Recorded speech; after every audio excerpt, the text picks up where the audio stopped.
Assalamualaikum warahmatullahi wabarakatuh. Bersama saya, Suharno, dosen program studi akuntansi Universitas Islam Riyadi Unisri Surakarta. Pada kesempatan di semester Gasal 2001-2022, kembali saya mendapatkan tugas untuk mengampu mata kuliah akuntansi syariah. Di Prodi Akuntansi Unisri, mata kuliah akuntansi syariah merupakan mata kuliah pilihan. Untuk itu, kepada Anda sekalian, para mahasiswa yang akan mengambil mata kuliah ini, tolong dipertimbangkan lebih dulu. Apakah ini memang mata kuliah yang Anda butuhkan? Apakah ini sesuai dengan apa yang Anda kehendaki? Untuk memutuskannya, maka akan saya berikan dulu gambaran terkait dengan apa yang mau kita pelajari dalam akuntansi syariah. Ya, kalau Anda lihat di sekitar kita, sekarang ini aktivitas bisnis syariah sedang menjadi tren di Indonesia. Semuanya menggunakan label-label syariah. Ada bank syariah, ada koperasi syariah, ada kolam renang syariah, ada pasar modal syariah, dan sebagainya. Kecenderungan menggunakan label-label syariah memang tidak bisa kita pungkiri, karena mayoritas warga negara Indonesia itu beragama Islam. Dari data statistik, sekitar 80% penduduk Indonesia itu memeluk agama Islam. Sehingga pasarnya, kuenya sangat besar sekali. Disinilah maka banyak orang menggunakan kesempatan untuk masuk dalam usaha atau bisnis yang menggunakan label syariah. Biasanya kalau menggunakan label syariah itu menjadi daya tarik bagi sebagian kalangan. Maka mari kita lihat dulu apa ini yang dimaksudkan dengan akuntansi syariah. Dalam pandangan saya pribadi, akuntansi syariah yaitu akuntansi yang menerapkan prinsip-prinsip berdasarkan syar'i, berdasarkan nilai-nilai agama, utamanya konteks dalam hal ini tentunya agama Islam, yang menggunakan dua sumber utama yaitu Al-Quran dan Al-Hadis. Jadi kalau kita perhatikan, akuntansi syariah ini adalah akuntansi yang menggunakan prinsip-prinsip yang bersumber utamanya dari Al-Quran dan Al-Hadis. Apa bedanya dengan akuntansi yang sudah ada saat ini? Agar Anda bisa membedakan dengan akuntansi yang sudah ada, maka akuntansi yang sudah berlangsung saat ini, saya sebut saja sebagai akuntansi konvensional. Jadi ada akuntansi konvensional dan akuntansi syariah. Dari segi prinsip-prinsip dan ideologinya, maka ada perbedaan yang utama antara akuntansi konvensional dengan akuntansi syariah. Yang pertama, bahwa akuntansi ini akan menghasilkan sebuah produk yang bernama laporan keuangan. Dan laporan keuangan ini akan digunakan oleh pihak manajemen untuk mempertanggungjawabkan aktivitas bisnisnya kepada owner. Ini dalam konteks akuntansi konvensional, pertanggungjawaban itu hanya kepada pihak pemilik usaha.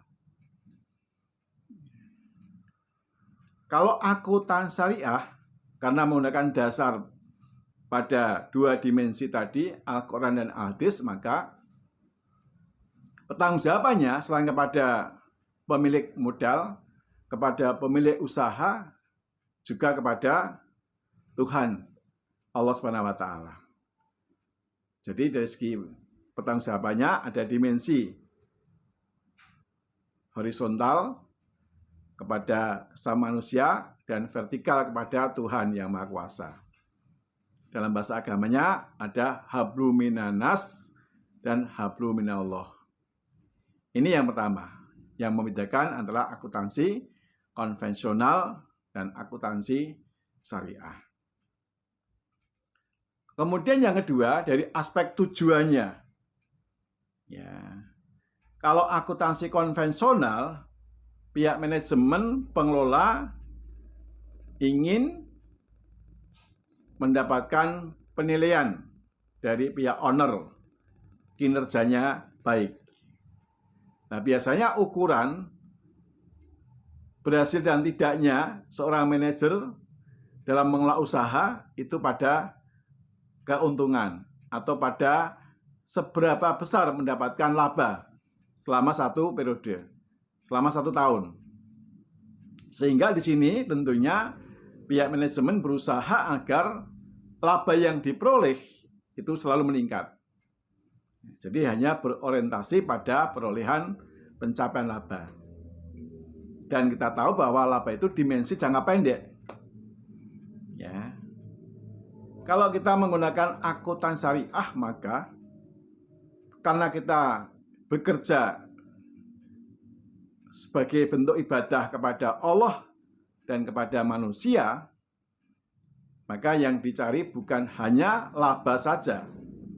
Namun akuntansi syariah ini target utamanya adalah seberapa besar zakat yang dapat disumbangkan kepada masyarakat. Jadi orientasinya pada perolehan zakatnya. Nah, maka kalau Anda baca-baca buku akuntansi syariah, khususnya bukunya Pak Iwan Triyono sebagai pakar akuntansi syariah di Indonesia, dia mengatakan bahwa akuntansi syariah ini zakat oriented, berorientasi pada perolehan zakat.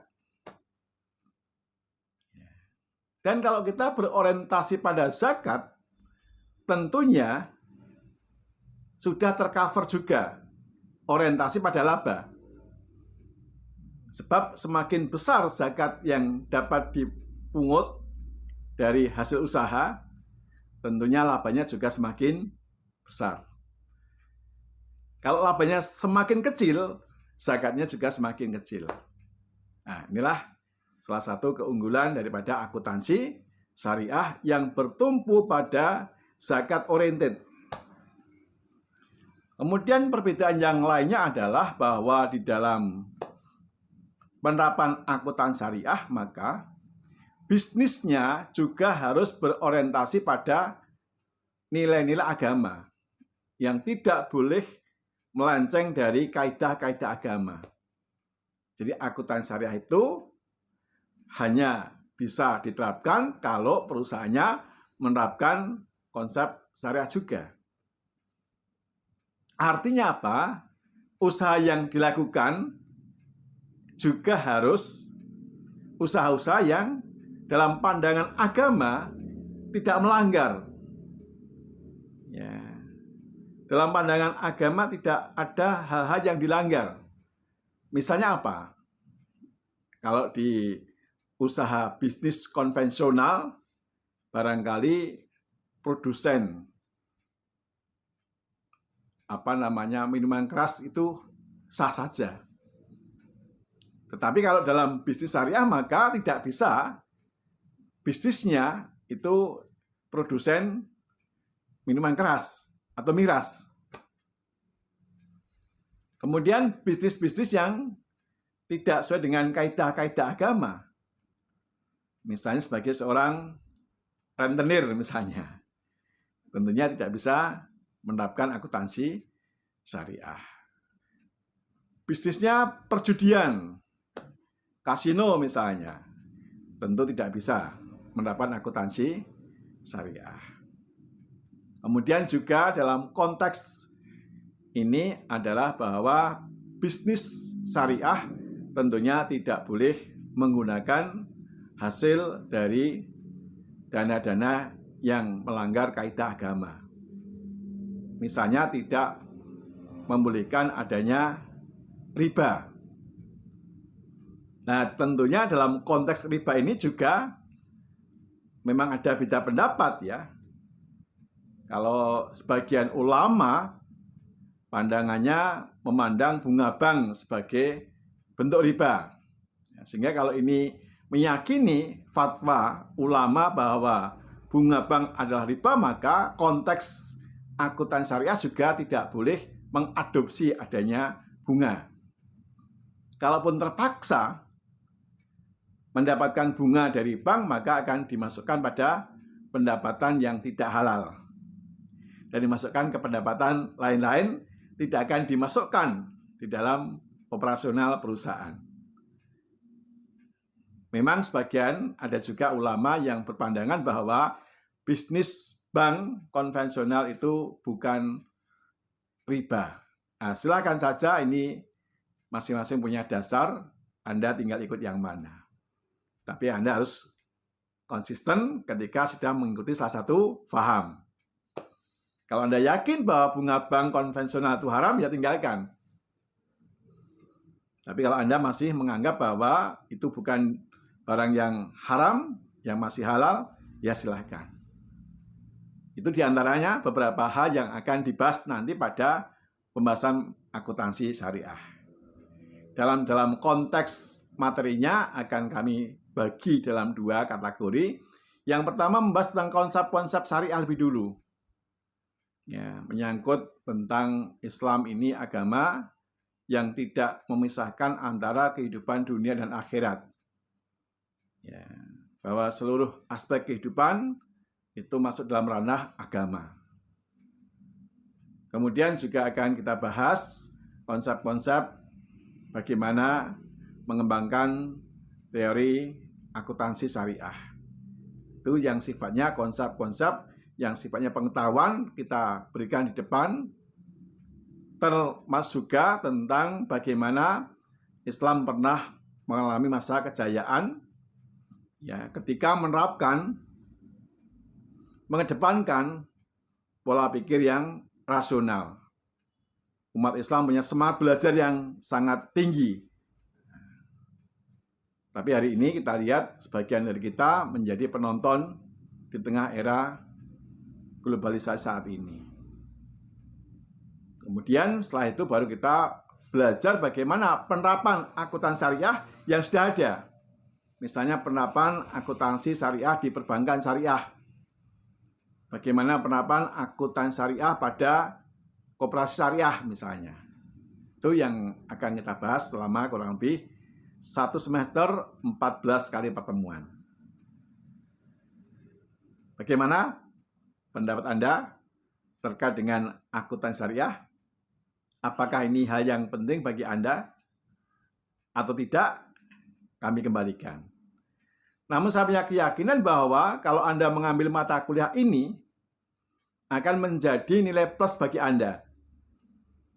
Sebab nanti akan muncul dalam transkrip nilai Anda mengambil mata kuliah akuntansi syariah. Sehingga ada kemungkinan ketika Anda melamar pekerjaan pada bisnis syariah, ya, Anda akan dipertimbangkan. Kemudian, Pak, saya bukan seorang muslim, Pak. Apakah saya bisa mengambil akuntansi syariah? Saya memberikan jaminan dalam mengampu mata kuliah akuntansi syariah pure pembahasan dalam bidang keilmuan. Tidak pada segi keimanan dan akidah. Sehingga silahkan bagi Anda yang non-muslim bisa bergabung, belajar bersama-sama di mata kuliah akuntansi syariah. Saya berikan garansi 100% bahwa saya tidak akan masuk pada ranah-ranah tentang keyakinan. Tidak akan ada paksaan agar Anda masuk ke dalam agama Islam. Kebetulan saya juga beragama Islam. Silakan Anda pelajari sebagai mata kuliah bidang pengetahuan keterampilan. Kalau Anda lihat dalam pelaksanaan di lapangan, bank syariah, BPR syariah, koperasi syariah, itu bisa dimiliki oleh yang tidak beragama Islam. Mengapa mereka tertarik masuk ke syariah? karena prospek pasarnya sangat besar sekali. Demikian pengantar mata kuliah akuntansi syariah. Silahkan yang Anda akan bergabung bisa belajar bersama-sama saya selama 1 semester. Sekian dulu. Assalamualaikum warahmatullahi wabarakatuh. Sukses selalu.